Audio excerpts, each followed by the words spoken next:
जीवन की सफलता का पाठ। गर्मी की छुट्टियों में दादाजी के पास हिमांश अपने मम्मी पापा के साथ घूमने आया। उछलते कूदते दादाजी के पास पहुंचा और दादाजी के साथ खूब बातें कर रहा था। बीच में ही बड़े गर्व से बोला कि दादाजी, जब मैं बड़ा हो जाऊंगा तब मैं एक अच्छा और काबिल आदमी बनूंगा। क्या आप काबिल आदमी बनने के लिए मुझे कुछ उपाय बता सकते हैं?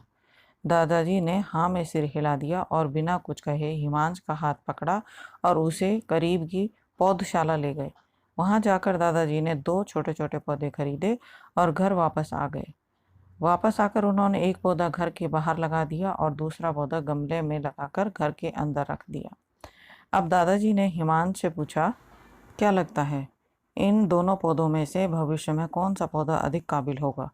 हिमांश कुछ समय तक सोचता रहा और फिर बोला, घर के अंदर वाला पौधा ज़्यादा काबिल होगा क्योंकि वो हर एक खतरे से सुरक्षित है, जबकि बाहर वाले पौधे को तेज धूप, आंधी, पानी और जानवरों से भी खतरा है। दादाजी बोले, चलो देखते हैं आगे क्या होता है, और वह अखबार उठाकर पढ़ने लगे।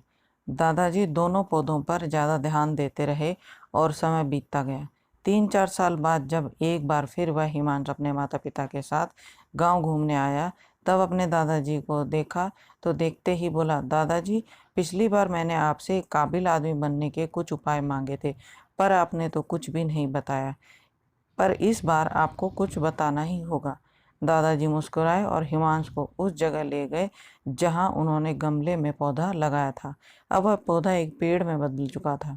लड़का बोला, देखा दादाजी, मैंने कहा था ना कि ये वाला पौधा ज़्यादा सफल होगा।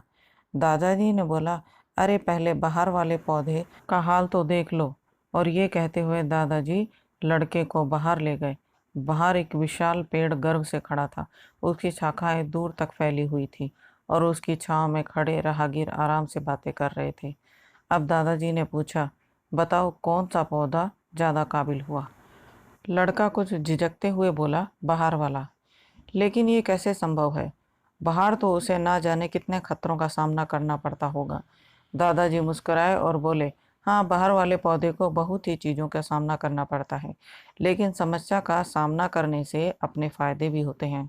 बाहर वाले पौधे के पास आज़ादी थी कि वह अपनी जड़ें जितनी चाहे उतनी फैला ले, अपनी शाखाओं से आसमान को छू ले, और तुम जिस आंधी तूफान से इस पेड़ के लिए मुसीबत समझते थे, उसी आंधी तूफान ने ही इस पेड़ की जड़ों को इतना मजबूत बना दिया कि आज एक छोटा सा आंधी तूफान इस पेड़ का कुछ नहीं बिगाड़ सकता। बेटा, अब जो मैं तुम्हें बताने वाला हूँ, उसे अगर तुमने अपने अंदर बिठा लिया तो तुम जिंदगी में जो कुछ भी करोगे उसमें सफल हो जाओगे। उन्होंने बोला कि अगर तुमने जीवन भर सिर्फ अच्छे विकल्पों को ही चुनते रहोगे तो तुम कभी भी इतने सफल नहीं हो पाओगे जितने तुम्हारी क्षमता है। लेकिन अगर तुम तमाम खतरों के बावजूद इस दुनिया का सामना करने के लिए तैयार हो तो तुम्हारे लिए कोई भी लक्ष्य हासिल करना असंभव नहीं है।